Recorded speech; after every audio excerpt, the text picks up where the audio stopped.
রমজানে আপনাদের ভয়াবহ বিপদ অপেক্ষা করছে। বলতে পারেন যে ভবিষ্যৎবাণী করে গেল নাকি? দেখেন না কি হয়। কথাটা আগে শোনেন তো, কথাটা শুনে আগে দেখেন তো কি হয়। ইসলামিক সলিউশন কি? অন্যের পাশে দাঁড়ানো। ইসলামিক সলিউশন কি? অপচয় কমানো। ইসলামিক সলিউশন কি? জাকাতগুলো দেয়া। যখন ধনীরা জাকাতগুলো দেয়া শুরু করবে তখন দরিদ্রর পেটে গিয়ে ভাত পড়বে। 5টা খেজুরে ইফতার করা হয়ে যায়, 10টা খেজুর খাওয়ার দরকার নাই, 5টা খেজুর দান করে দিবেন। পারা যাবে ইনশাল্লাহ? যদি আপনার একটা কাপড়, একটা ড্রেসে ঈদের পোশাক হয়ে যায়, আরেকটা কেনার দরকার নাই, ওইটা অন্য কাউকে দান করে দিবেন ইনশাল্লাহ। পারা যাবে? বাংলার মাটিতে প্রতি 5 জন মানুষের মধ্যে একজন হচ্ছে দারিদ্র সীমার নিচে বাস করে। আমাদের দেশে দারিদ্র্যের হার কত? কত পার্সেন্ট? কত পার্সেন্ট বলেন? 20%। কত পার্সেন্ট? এই করোনার সময় এটা অনেক বেশি ছিল, আস্তে আস্তে আলহামদুলিল্লাহ কমতে কমতে এখন 20 আসছে। 20 মানে হচ্ছে প্রতি 5 জনে একজন স্বাভাবিক খাবার খেতে পারে না, প্রতি 5 জনে একজন 3 বেলা ভালো করে খেতে পারে না। এখন রমজান মাসে কি করি আমরা 4 জন মিলে ওই ভাইয়ের দায়িত্ব নেই, তাই করি না? আমরা 4 জন মিলে ওই ভাইয়ের দায়িত্ব নেই, তার খাবার, তার ইফতার, তার সাহারি, তার পরিবারের দেখাশোনা, তার পোশাক আশাকের আমরা দায়িত্ব নেই না? আমরা জাকাতগুলো দেই না? আমরা ওসর, সাদাকাতুল ফিতর এগুলো দেই না? এতে করে একটা ব্যালেন্স তৈরি হয়, ওই 4 জন মিলে 5ম ব্যক্তির দায়িত্ব নেওয়া হয়। কিন্তু এই কাজটা আমরা শুধু রমজানেই করি, রমজানের বাইরে করি না। এখন যদি 5 জনের মধ্যে 4 জন মানুষ খায়, একজন যদি 4 জনের মতো না খেতে পারে, তাহলে ঘটনা এমন দাঁড়াচ্ছে যে মনে করেন আমাদের পুরো দেশে মানুষ আছে, মনে করেন কথার কথা বলছি 20 কোটি। কত কোটি? ধরে নেন যে 20 কোটি মানুষ আছে, তাহলে আপনার 15 কোটি মানুষ দারিদ্র সীমার উপরে আছে, 5 কোটি নিচে আছে। 5 কোটি সংখ্যাটা কি কম না বেশি? আচ্ছা, 15 কোটি মানুষ যে খাবার আমরা খাচ্ছি, এই খাবারের সাথে যদি আরও 5 কোটি মানুষকে আমরা খাওয়াতে চাই রমজান মাসে, তাহলে বাজারে যে খাদ্যদ্রব্য আছে এর উপরে চাহিদা বাড়বে না? বাড়বে না? বুঝতে পারছেন না? চাহিদা যখন বেড়ে যাবে, দামটা কি বাড়বে না কমবে? বেড়ে যাবে। এর উপর আবার আছে দুর্নীতি, এর উপরে আবার থাকবে ধনীরা জাকাত দিবে না অনেকেই, এর উপরে আবার থাকবে কালোবাজারি, এর উপরে আবার সিন্ডিকেট করবে, এর উপরে আবার মাপে কম দিবে। মানে সব মিলিয়ে একটা কৃত্রিম সংকট তৈরি হয়ে যাবে। তখন আপনি কি করবেন? সলিউশন বললাম, যার সামর্থ্য আছে অপচয় কমিয়ে দিবেন। 1 নম্বর কাজ কি? অপচয় কমিয়ে দিবেন, প্রতিবেশীর হক দিবেন। নিজে খেলাম, আমার আত্মীয় স্বজন না খেয়ে আছে, আমার প্রতিবেশী না খেয়ে আছে, এমনটা করতে যাবেন। যদি 5টা খেজুরে কাজ হয়ে যায়, 6 নম্বর খেজুরটা মানুষকে দান করে দিন। যদি এভাবে চলতে পারেন সবাই খেতে পারবে। এখন বড় সলিউশন কি? এটা তো ইসলামিক সলিউশন বললাম। অপচয় কমিয়ে দেয়া, অপচয় কমিয়ে দেয়া, নিজে খাওয়া, অন্য ভাইকে খাইয়ে খাওয়া। যেমন একটা হাদিস এসেছে, সে ব্যক্তি মুমিন হতে পারবে না যে নিজে পেট ভরে খায়, প্রতিবেশী না খেয়ে থাকে। হাদিস আছে না? এই হাদিসগুলোর উপর আমল করলে সমাজে কোনো দারিদ্রতা থাকতো না। আমরা এগুলো বলি ঠিকই, কিন্তু এগুলোর উপর আমল করতে পারি না। আমরা নিজে পেট ভরে খেলে আমরা চাই কি পরের দিনও যেন আমার খাবার রিজার্ভ থাকে, ওইটা আমি চেষ্টা করি। মানুষকে দান করা তো দূরের কথা, আমার যতটুকু আছে আরও ডাবল করতে চাই, ট্রিপল করতে চাই, আরও বেশি করতে চাই। এতে করে সমাজে কী হয়েছে জানেন? সমাজে এক শ্রেণীর মানুষ দিন দিন ধনী হয়েছে, আর এক শ্রেণীর মানুষ দিন দিন গরিব হয়েছে। মধ্যবিত্তের সংখ্যা কিন্তু খুব কম এখন, কারণ ধনীরা দিন দিন ধনী হচ্ছে, গরিবরা দিন দিন গরিব হচ্ছে। মাঝখানে আমরা কিছু মানুষ পড়ে আছি, না কারো কাছে হাত পাততে পারি, না কারো কাছে মনের কথা বলতে পারি। মধ্যবিত্তরা এমন না যে মান সম্মানের খাতিরে কাউকে কিছু বলতেও পারে না, কারো কাছে হাতও পাততে পারে। আর দরিদ্র মানুষরা না হয় চেয়ে খেতে পারে, তাই না?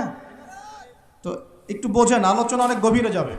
প্রিয় ভাইয়েরা, আমরা যদি অন্যের দায়িত্ব নেওয়ার মনোভাব রাখি যে আমি নিজেও খাবো, আমার প্রতিবেশীকে খাওয়াবো, আমার আত্মীয়দেরকে খাওয়াবো, এবং আমি অপচয় করব না, আমার খাবার যতটুকু হয়ে যায় এতটুকুতে তুষ্ট থাকবো, বাকিটা আমি দান করব, সদকা করব। রমজানে যদি এরকম করতে না পারেন, রমজানে আপনাদের ভয়াবহ বিপদ অপেক্ষা করছে। বলতে পারেন যে ভবিষ্যৎবাণী করে গেল নাকি? দেখেন না কি হয়। কথাটা আগে শোনেন তো, কথাটা শুনে আগে দেখেন তো কি হয়। ইসলামিক সলিউশন কি? অন্যের পাশে দাঁড়ানো। ইসলামিক সলিউশন কি? অপচয় কমানো। ইসলামিক সলিউশন কি? জাকাতগুলো দেয়া। যখন ধনীরা জাকাতগুলো দেয়া শুরু করবে তখন দরিদ্রর পেটে গিয়ে ভাত পড়বে। ধনীদের সম্পদে যে জাকাত আছে, এই জাকাতগুলো যখন আপনারা সুষ্ঠুভাবে বন্টন করবেন, তখন গরিবের পেটে ভাত পড়বে। শুধু এইসব তন্ত্রমন্ত্র আর খাতা কলমের ইকোনমিক্স দিয়ে সমাজে শান্তি প্রতিষ্ঠা হবে না।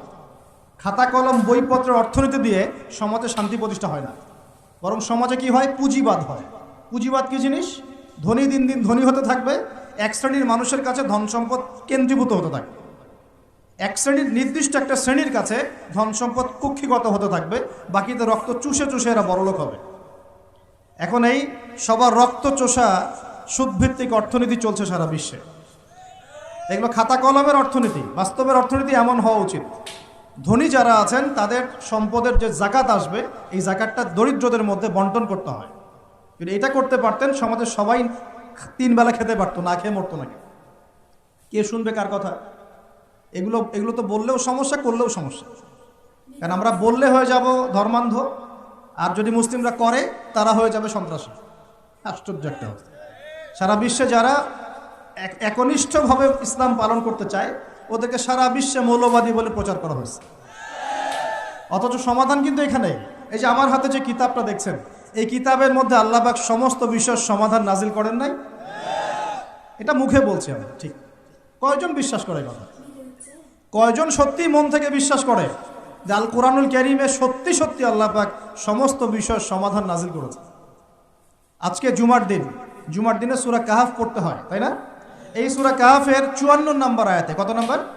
54 নম্বর আয়াতে আল্লাহ পাক বলছেন, ওয়ালাকাদ সাররাফনা ফি হাযাল কুরআন লিন-নাস মিন কুল্লি মাসাল। আল্লাহ বলেছেন, দেখে নিন, আল্লাহ বলছেন নিঃসন্দেহে, নিঃসংকোচে, অবশ্যই আমি এই কোরআনের মধ্যে শুধু মুসলিমদের জন্য নয়, পুরো মানব জাতির জন্য সমস্ত বিষয় ব্যাখ্যা করেছি।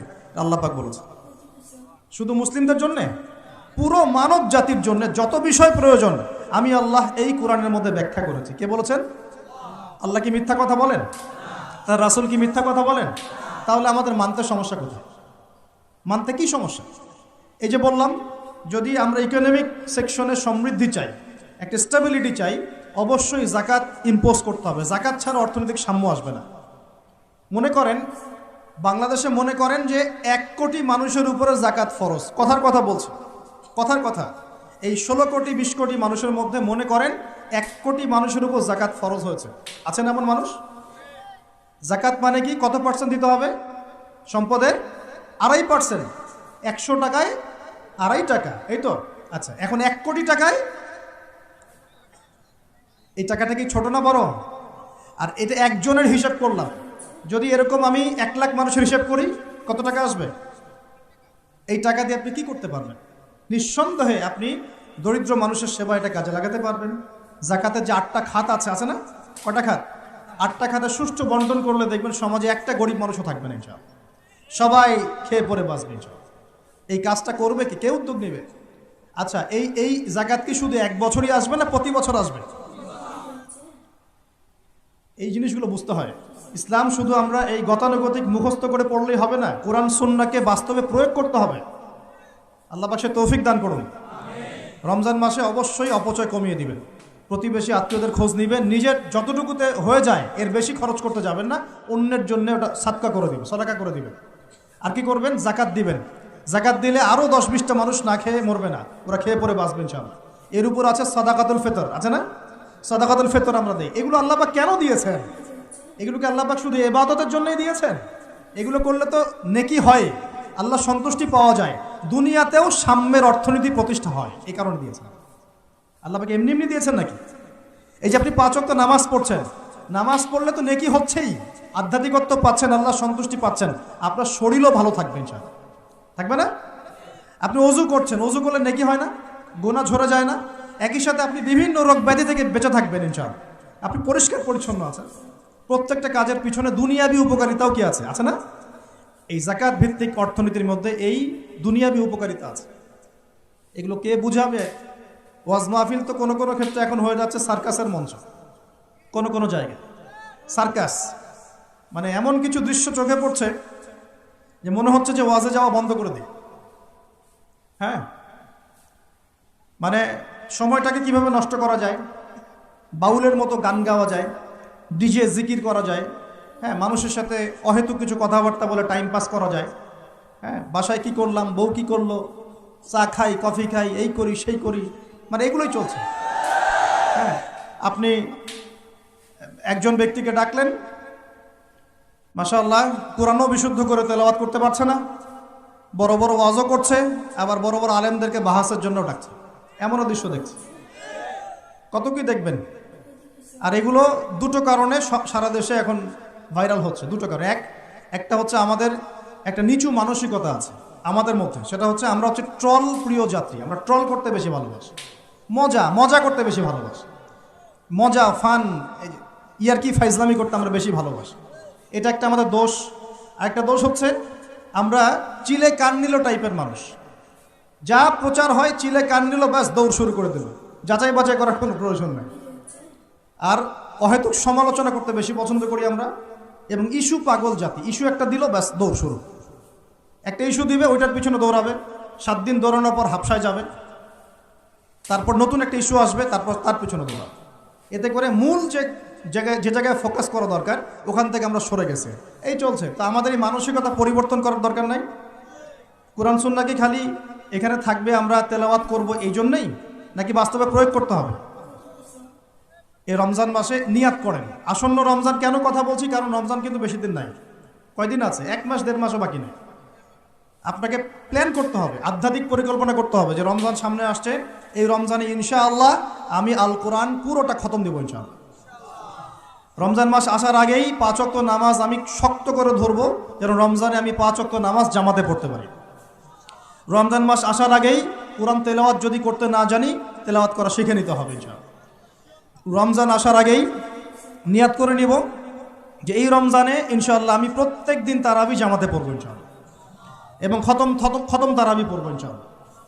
রমজান মাসে যারা কোরআন আরবি জানি টুকটাক আমরা ভাঙ্গাচোরা, আমরা কোরআনটাকে শুরু থেকে শেষ পর্যন্ত অর্থসহ পড়বো ইনশাআল্লাহ। রমজান মাসে প্রত্যেক দিন কমপক্ষে একজন মানুষকে আমি ইফতার করাবো ইনশাআল্লাহ। রমজান মাসে আমি আমার জাকাতগুলোকে দিয়ে দিব ইনশাআল্লাহ। রমজান মাসে বেশি বেশি দান সদকা করবো ইনশাআল্লাহ। রমজান মাসে বেশি বেশি তাসবিহ তাহলিল হবে, জিকির আজগার হবে, আল্লাহর কাছে দোয়া করব, রোজা রেখে সমস্ত হারাম পাপ থেকে বেঁচে থাকবো ইনশাআল্লাহ। রমজানে শুধু সৎ কাজের আদেশ করব, অসৎ কাজে নিষেধ করব, নিজে আমল করব, পরিবারে প্রতিষ্ঠা করবো ইনশাআল্লাহ। প্রত্যেক দিন 5 ওয়াক্ত নামাজ হবে, প্রত্যেক দিন মসজিদে নামাজের পর তালিম হবে ইনশাআল্লাহ। এভাবে পুরো রমজানটাকে উৎসবের উৎসাহে অতিবাহিত করার নিয়াত আগে করতে হবে। আল্লাহ পাক তৌফিক দান করুন। তো এখানে সবচেয়ে বড় বাধাটা হয় দুনিয়াবি ব্যস্ততা। এই জন্য রমজানের আগেই দুনিয়াবি ব্যস্ততাগুলো কমিয়ে আনতে হবে। চেষ্টা করবেন বড় বড় যে বাজারঘাটগুলো আছে এগুলো আগেই করে ফেলার। আর আমি তো বলেই দিলাম যে দাম কিন্তু ওই সময় বাইরে যাবে, যদি এখন সামর্থ্য থাকে করে ফেলেন, সামর্থ্য থাকলে করে ফেলেন। আর যাদের সামর্থ্য কম তাদের জন্য কি হবে, পুরো দেশব্যাপী সামাজিকভাবে, যেমন একটা সংগঠন আপনাদের না, এই এরকম সংগঠন যেগুলো আছে নন প্রফিটেবল এবং non political organization, both political and non political, সমস্ত অ্যাসোসিয়েশনগুলোর উদ্যোগে বা ফাউন্ডেশন অ্যাসোসিয়েশন যেগুলো আমরা করি ছোটোখাটো, এগুলোর উদ্যোগে ইফতার বিতরণ প্রজেক্ট করতে হবে। পারা যাবে ইনশাল্লাহ।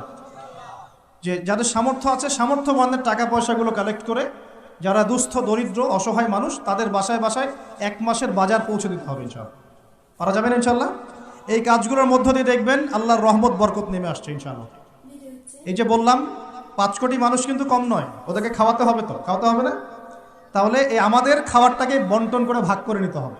মাশাআল্লাহ। এই যে একের বিপদে সবাই এগিয়ে আসা, এটা ইসলামের সুন্নাত, এটাই নবীর সুন্নাত। রমজান মাসে এই জিনিসটা চর্চা করতে হবে। আল্লাহ পাক তৌফিক দান করুন। আর রোজা রেখে ভুলেও গীবত, তহমত, সমালোচনা এগুলো করতে যাবেন না। রোজা রেখে কথাই বেশি বলবেন না, খালি জিকির হবে, তেলাওয়াত হবে, আল্লাহর কাছে দোয়া হবে, ইস্তেগফার হবে। কথা কম, কথা বললেই বিপদ, কথা বললেই বিপদ। কথা 10টা কথা বলবেন, 2টা গীবত করতেই হয়, হয় না? আর গীবত করতে মজা লাগে। কেউ আজকে উস্কাই দিলেই বাস গীবত করতে মজা লাগে। আর গীবত তো আপনারাই বা কেন করবেন না? গীবত তো শিখছেন আমাদের কাছ থেকে, গীবত তো আপনারা আমাদের কাছ থেকেই শিখছেন। তা আমি আপনাদেরকে কি শিখাবো? আমরা আপনাদের কি শিখাইলাম? ওয়াজ মাহফিলে উঠে একজন বক্তা আরেকজন বক্তার গীবত না করলে ওয়াজ হয় না। এক আলেম আর এক আলেমের পিছনে হাত না দিলে ওয়াজ হয় না। তা আমি কি শিখাবো আপনাকে? আপনারা নিজেরা শেখেন, আমার দিকে তাকানোর দরকার, নিজেরাই শেখেন। প্রিয় ভাইরা, রমজান মাসে রোজা রেখে এই কাজগুলো করতে যাবেন। কথাই কম বলবেন, কথা বললেই বিপদ। মানুষ যদি দুটো গালি দেয় চুপ করে থাকে, ও তার আমল নামা নিয়ে আল্লাহর সামনে দাঁড়াবে। আর কিয়ামতের মাঠে বহু নেকি ফ্রি ফ্রি পাওয়া যাবে। এটা কি জানেন? কিয়ামত অনেক নেকি বিনামূল্যে ফ্রি ফ্রি আসবে আমল নামায়। কেন আসবে বলি হাদিসটা। নবী সাল্লাল্লাহু আলাইহি ওয়াসাল্লাম বলেছেন, তোমরা কি জানো সবচেয়ে বড় মিসকিনকে, দরিদ্র মানুষকে, মিসকিনকে? সাহাবীরা বলছেন, আমরা তো মনে করি যার সম্পদ কম সেই মিসকিন। নবীজি বলছেন, না, প্রকৃত মিসকিন সে ব্যক্তি নয়। প্রকৃত মিসকিন সে ব্যক্তি যে কিয়ামতের মাঠে উঠবে উহুদ পাহাড়ের সমান নেকি নিয়ে উঠবে। উহুদ পাহাড় দেখেছেন তো? বিশাল পাহাড়। উহুদ পাহাড়ের সমান নেকি নিয়ে উঠবে। নামাজের নেকি, যাকাতের নেকি, হজের নেকি, ওমরার নেকি, বিভিন্ন নেকি। কিন্তু দেখবে সামনে বহু মানুষ দাঁড়িয়ে আছে। কেন দাঁড়িয়ে আছে? কারো কাছ থেকে টাকা নিয়েছে, টাকা শোধ করে নাই, কাউকে গালি দিয়েছে, কাউকে অন্যায়ভাবে অপবাদ দিয়েছে, কাউকে আঘাত করেছে, কারো উপর জুলুম করেছে ইত্যাদি। বিভিন্ন রকম মানুষের সাথে জড়িত পাপ ছিল, ঠিক আছে? কারো গীবত করেছে, কাউকে তহমত দিয়েছে ইত্যাদি। এখন আল্লাহ পাক বলবেন, এই ব্যক্তির নেকির যে পাহাড় আছে এখান থেকে নেকি নিয়ে ওদেরকে দিয়ে দাও। বলেন নাউজুবিল্লাহ। নেকি আস্তে আস্তে ট্রান্সফার হবে। এই যে আমরা যে ব্লুটুথ শেয়ার ইট, মনে আছে? ব্লুটুথ শেয়ার ইট পাস হয় যেভাবে, আল্লাহ পাকের প্রযুক্তি হবে আরও অনেক অনেক উন্নত। মুহূর্তের মধ্যেই নেকি ট্রান্সফার হয়ে যাচ্ছে। এরপর নেকি যেতে যেতে সব নেকি যদি শেষ হয়ে যায়, আল্লাহ না করুক, তখন আল্লাহ পাক ফেরেশতাদেরকে বলবেন, ওদের গোনাগুলো থেকে গোনাগুলো বেছে বেছে এর আমল নামে যুক্ত করো। বলেন নাউজুবিল্লাহ। এরপর এই ব্যক্তি এই বিশাল বিশাল নেকি অর্জন করার পরেও জাহান্নামে যেতে হবে। আল্লাহ পাক হেফাজত করুন আমাদেরকে, বলি আমিন। তো মানুষের সাথে জড়িত পাপটা খুব ডেঞ্জারাস। তো রোজা রাখার তাৎপর্য কি? যে আমরা যেন এই শিক্ষাটাকে সারা বছর ধরে রাখতে পারি। এই কারণেই রমজান মাসে রোজা রেখে জিকির হবে বেশি, তাসবিহ তাহলিল বেশি, কোরআন তেলাওয়াত বেশি, আমর বিল মারুফ নাহি আনিল মুনকার হবে, তার দার্স হবে, দিনের কথা হবে। যখনই বন্ধুরা মিলে বসবেন, চা খেতে বসবেন, কফি খেতে বসবেন, অলওয়েজ দিনই আলাপ করবেন, দুনিয়াবি আলাপ কম করবেন, দুনিয়াবি আলাপ বেশি করবেন না, প্রয়োজন যতটুকু এতটুকু দিনই আলাপ করবেন। কারণ মানুষ জান্নাতেও যদি চলে যায়, মানুষ জান্নাতে চলে গেলেও ওই সব সময়ের জন্য আক্ষেপ করবে, আফসোস করবে, দুনিয়াতে যেই সময় সে আল্লাহকে স্মরণ করে নাই, রাসূলের নামে দরুদ পড়ে নাই। তাহলে যদি কোনো জায়গায় বসে পড়ে আলোচনা করতে থাকেন, ওঠার আগে কমপক্ষে বলবেন সুবহানাকা আল্লাহুম্মা বিহামদিক। কারণ কেন বলবেন? আল্লাহ রাসূল বলেছেন যে কোনো মানুষ বা কোনো কওম যদি একটা জায়গায় বসে আলোচনা করে, আলোচনা থেকে শেষ করা বৈঠকটা ভঙ্গের আগেই যদি তারা এই দোয়াটা পড়ে ওঠে, ওই বৈঠকে যদি কোনো ফাহেসা কথা হয়ে থাকে এর গোনার কাফফারা হয়ে যাবে ইনশাআল্লাহ, গোনা মাফ হয়ে যাবে ইনশাআল্লাহ। আর যদি ওই বৈঠকে ভালো কোনো কথা হয়, ওই কথাগুলো কিয়ামতের মাঠে তার জন্য দলিল হবে ইনশাআল্লাহ। এই দোয়াটা পড়ার চর্চা করবে।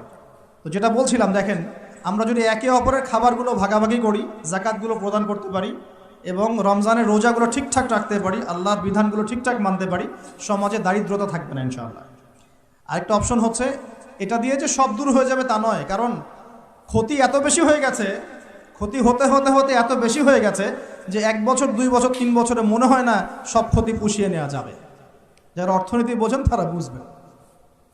নামতে নামতে নামতে এমন একটা জায়গায় চলে আসছি যে হুট করে যে একদম সব ঠিক হয়ে যাবে, এটা চিন্তা করলে ভুল হবে।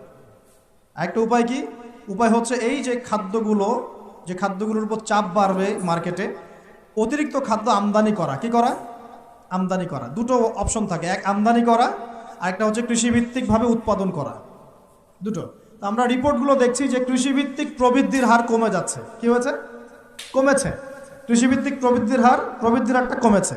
আর আমদানিটা মোটামুটি কিছুটা বিপর্যস্ত হয়েছে, কারণ ডলার সংকট। কিসের সংকট? ডলার। জানেন তো নাকি? আচ্ছা, রিপোর্ট তো পড়েন, পেপার পত্রিকা তো পড়েন নাকি? সংকট হলে কি হয়? সংকট হলে এলসি কমে যায়। মানে মনে করেন আপনি একজন ব্যবসায়ী, পণ্য আমদানি করেছেন, পণ্যগুলো যে আপনি খালাস করবেন, বন্দর থেকে নামাবেন, তা আপনাকে তো একটা চার্জ দিতে হবে না? এখন আপনার কাছে চার্জ দেওয়ার মতো ডলার নাই, কি করবেন? তাহলে পণ্য ওই বন্দরে পড়ে থাকবে। অনেক পণ্য বন্দরে পড়ে আছে, নামাইতে পারতেছেন। এখন মনে করেন এই ব্যক্তি কি নিজের পকেট থেকে টাকা দিয়ে এগুলো নামাবে? না। কি করবে তাহলে? ওই পণ্যের উপর সে দাম বাড়িয়ে দিবে, যাতে করে এই টাকাটা জনগণের কাছ থেকে তুলে সে শোধ করতে পারে। এগুলো ইকোনমিক্স, বেসিক ইকোনমিক্স। এগুলো পড়তে আপনার আহামরি অর্থনীতিবিদ হতে হয় না। কথা কি বুঝতে পারছেন? তো এই কারণে রমজান মাসে দামগুলো চাপ পড়ে, এমনিতেই চাপ পড়ে। আস্তে আস্তে সিচুয়েশনগুলো এভাবে খারাপ হয়েছে। অতএব ইসলামিক সলিউশনে যদি এখন না আসতে পারেন, যদি আরও 10 বছর অপেক্ষা করেন, বহু দেরি হয়ে যাবে। এই জন্য আমি মন থেকে উদাত্ত একটা আহ্বান জানাই, যারা শিক্ষিত মহল, বিজ্ঞ মহল আছেন, আমার কথা বুঝবেন ইনশাআল্লাহ, যে ইসলামিক অর্থনীতি ছাড়া অর্থনৈতিক সমৃদ্ধির কোনো অপশন নাই আমাদের সামনে। ইসলামিক অর্থনীতি মানে দান সৎকা ভিত্তিক, অপচয় কমানো, দুর্নীতি বন্ধ করা, সুদ ঘুষ এগুলো বন্ধ করা, এবং অন্যের কষ্টে নিজে পাশে থাকা, পাশে দাঁড়ানো। সবচেয়ে বড় কথা হচ্ছে এখানে ব্যবসা, জাকাত, সাদাকা এগুলোকে গুরুত্ব দেওয়া হয়, সুদটাকে হারাম করা হয়। এগুলোর উপর যদি সুদ থাকে, চড়া সুদ, তখন তো আরও অবস্থা খারাপ। যেমন ধরেন, মনে করেন আমাদের সংকট হয়েছে, এখন আমরা বহির্বিশ্বের কোনো দেশের কাছে গেলাম, গিয়ে বললাম যে আমাদেরকে লোন দেন। ওরা কি এমনি এমনি লোন দিবে? এমনি দিবে? যাও, তোমাকে 10 কোটি টাকা এমনি এমনি দিয়ে দিলাম, 1000 বিলিয়ন ডলার এমনি দিবে? কখনো এমনি দিবে না। বরং সে একটা সুদ ফিক্স করবে, হয় 10%, না হলে 12%, না হলে 20%, ও সুদ ফিক্স করবে। যখন সুদটা ফিক্স করে দিবে, তখন এই সুদটা শোধ করতে হবে না? ওই সুদটা শোধ করতে হবে, কিন্তু আপনার শ্রম দিয়ে ওই সুদটাকে শোধ করতে হবে। শ্রম কি শুধু এমপি মন্ত্রীরা করবে, নাকি শ্রম আপনিও করেন? আপনাদের শ্রম থেকে এটাকে তুলে নিয়ে শোধ করতে হবে না? এটাই হচ্ছে সুদভিত্তিক অর্থনীতি সবচেয়ে মারাত্মক দিক। এতে করে ওরা ধনী হবে দিন দিন, আর গরিবরা আরো গরিব হবে দিন দিন। আল্লাহ পাক এমনি বলেন নাই, ইয়ামহাকুল্লাহুর রিবা ওয়া ইউরবিস সাদাকা। আল্লাহ পাক সুদের মধ্য দিয়ে একদম সম্পদ সংকুচিত করে ফেলেন। সম্পদ সুদের মধ্য দিয়ে সংকুচিত করে ফেলেন, আর সাদাকার মধ্য দিয়ে সম্পদ প্রসারিত হয়। এই আয়াতগুলো খালি পড়লে হবে না, বুঝতে হবে, না বাস্তবে প্রয়োগ করতে হবে? আচ্ছা, আরও ব্যাপার আছে। এখন সুদ দেওয়ার সময় কি হবে জানেন? যদি দেখা যায় আপনার, মনে করেন $1 সমান 80 টাকা, মনে করেন, যদি দেখেন এই সুদগুলো পরিশোধ করতে পারছেন না, দেখবেন যে ডলারের এগেনস্টে আপনার টাকার মান কমে যাবে। তখন হয়ে গেল $1 সমান 100 টাকা। কয় টাকা বাড়লো? 20 টাকা। 20% বেড়ে যাওয়া মানে হচ্ছে আপনার বেতন যদি হয় 100 টাকা, এখন বেতন হয়ে গেছে 80 টাকা। বুঝতে পারছেন না মনে হয়? আপনার বেতন যদি হয় 100 টাকা, এখন বেতন হয়েছে 80 টাকা। 100 টাকা শ্রম দিয়েছেন, 80 টাকা প্রফিট পাবেন, 20 টাকা গায়েব। ওটা কোথায় গেল? ওই যে সুদ দিয়েছে ওর পকেটে চলে গেছে। আপনার অর্থও চলে গেল, আপনার শ্রমও চলে গেল। এর উপর আরও অনেক বিষয় আছে। আজকে ইকোনমিক্স নিয়ে বুঝালে আপনার মাথা খারাপ হয়ে যাবে, বলবেন যে ভাই কি শুরু করলেন। এগুলো শুধু অর্থনীতির কথা নয়, এগুলো ইসলামের কথা। কিসের কথা? আল্লাহ রাব্বুল আলামিন এই কিতাবের মধ্যে প্রতিটা বিষয়ের সমাধান দিয়েছেন। প্রত্যেকটা বিষয় আল্লাহ পাক এই সংকটগুলোর সমাধান দিয়েছেন। তোমরা অপচয় বন্ধ করো। কি বন্ধ করো? অপচয় বন্ধ করো। নিশ্চয়ই অপচয়কারীরা শয়তানের ভাই। নিশ্চয়ই কি অপচয়কারীরা? আমরা একটু ওয়াদা করতে পারি যে আমরা ইনশাআল্লাহ এই রমজান থেকে অপচয় বন্ধ করে ফেলবো। কোনো প্রকার অপচয় করবো না ইনশাআল্লাহ। না সময় অপচয় করব, না গ্যাস, না পানি, না তেল, না টাকা, না কিছুই অপচয় করবো। পারা যাবে ইনশাআল্লাহ? বরং যেটা আমি বাঁচাতে পারবো সেটা আমি আমার পরিবারের জন্য তো সেভ করবই, পাশাপাশি আমার প্রতিবেশী, আমার আত্মীয় এবং দুস্থ মানুষের কল্যাণে ব্যয় করবো। পারা যাবেন ইনশাআল্লাহ? এই জিনিসটা একাকী করব, যদি আমার কোনো অ্যাসোসিয়েশন থাকে সে তার আন্ডারে করবো, আরও যদি বড় কোনো দায়িত্ব থাকে তার আন্ডারে করবো ইনশাআল্লাহ। পারা যাবে ইনশাআল্লাহ?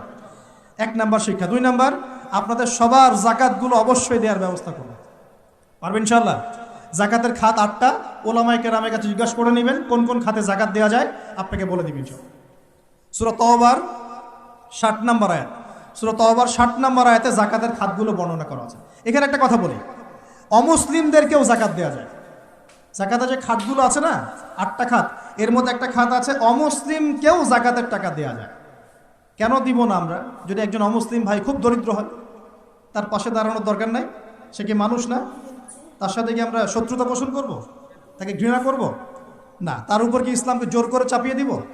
না। আমরা তাকে হেল্প করব জাকাতের টাকা দিয়ে, যাতে করে সে ইসলাম সম্পর্কে একটা ভালো ধারণা পায়, এবং ইনশাল্লাহ ওই দেখা যাবে ওই উপকার করার ফলে তার মনের মধ্যে ইসলাম সম্পর্কে ভালো ধারণা আসবে। একদিন সে মুসলিম হয়ে যাবে ইনশাআল্লাহ। এমন হতে পারে না? তা আমরা কিন্তু ইসলাম পরিপূর্ণ আসলে ইম্পোজ করতে পারি না। অমুসলিমদের সাথে আমাদের শত্রুতা থাকবে কেন? তাদের সাথে আমরা মৈত্রীর সম্পর্ক রাখবো। একটা কান্ট্রির মধ্যে কি মুসলিম অমুসলিম মারামারি করবে, বিদ্বেষে জড়াবে? সে তার ধর্ম তার মতো করে পালন করবে, আমরা আমাদের ধর্ম আমাদের মতো করে পালন করব। বরং কোরআন বলছে জাকাতের যে সম্পদ, যে খাত আছে, এই খাতের মধ্যে ওয়াল মুআল্লাফাতু কুলুবুহুম একটা খাত আছে। তাদের অন্তরকে আল্লাহর দিকে আকৃষ্ট করার জন্য অমুসলিমদেরকেও জাকাত দেওয়া যায়। তো আমরা সবাই জাকাতগুলো দিব তো ইনশাআল্লাহ? এরপরে আছে সাদাকাতুল ফিতর, এটাও দেওয়ার চেষ্টা করবেন। এটা তো আপনারা জানেন সাদাকাতুল ফিতর দিতে হয়। এরপরে রমজানে বেশি বেশি দান সদকা করবেন। এগুলো কিন্তু অপচয় হচ্ছে না, এগুলো পরকালে সঞ্চয় হচ্ছে ইনশাআল্লাহ। এই দান সদকা পরকালে সঞ্চয় হচ্ছে না। আল্লাহ রাসূল বলেছেন যে একটা খেজুর দান করে, একটা খেজুর হালাল উপার্জন থেকে একটা খেজুরও যদি দান করে, এই দানটাকে আল্লাহ পাক বড় করতে থাকেন, আদর মহব্বত করে বড় করতে করতে করতে পাহাড়ের সমান বাড়িয়ে দেন, বলেন সুবহানাল্লাহ।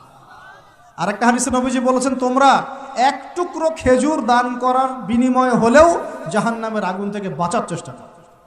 প্রিয় ভাইরা, রমজান মাসে আমলগুলো করার চেষ্টা করেন, ইনশাআল্লাহ তাআলা সমাজের সংকটগুলো কেটে উঠবে ইনশাআল্লাহ। যদি এগুলো বাংলার মানুষ আমল করতে ব্যর্থ হয়, দেখেন রমজান মাসে কি হয়। আমরা আল্লাহ না করুক, তবে ভয় করছি রমজান মাসে একটা অর্থনৈতিক সংকট হয়ে যেতে পারে। আল্লাহ পাক আমাদেরকে বোঝার তৌফিক দান। প্রিয় ভাইয়েরা, আরও যে বিষয়গুলো বলছিলাম, রমজান মাস আসার আগেই এই কিতাব, আল্লাহ পাকের কিতাব, অবশ্যই তেলাওয়াত করা শিখে নেন। সবাই তেলাওয়াত করতে পারি তো ইনশাআল্লাহ? আমি একটা সিস্টেম শিখিয়ে দিচ্ছি।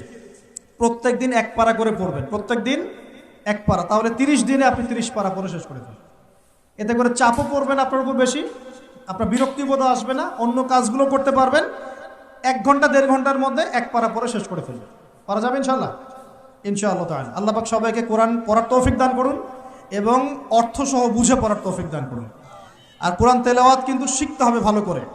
কোরআন তেলাওয়াতটা ভালো করে না শিখলে যা হয়, সারা জীবন ভুল তেলাওয়াত করে যাবেন, অর্থ বিকৃত হয়ে যাবে, অর্থ কিন্তু পাল্টে যাবে। রমজান আসতে যে সময়টা বাকি আছে, এই সময়ের মধ্যেই কোরআন তেলাওয়াত করা শিখে নেন। আল্লাহ পাক তৌফিক এনায়েত করুন, আমিন। আর যদি রমজান মাসে অনলাইনে কোর্স করতে পারেন, ইনশাআল্লাহ নিয়াত করেছি পুরো রমজান মাস অনলাইনে কোরআন শেখানো হবে ইনশাআল্লাহ তাআলা, 1 ঘন্টা করে। যারা ক্লাস করতে পারবেন তারা ক্লাস করবেন।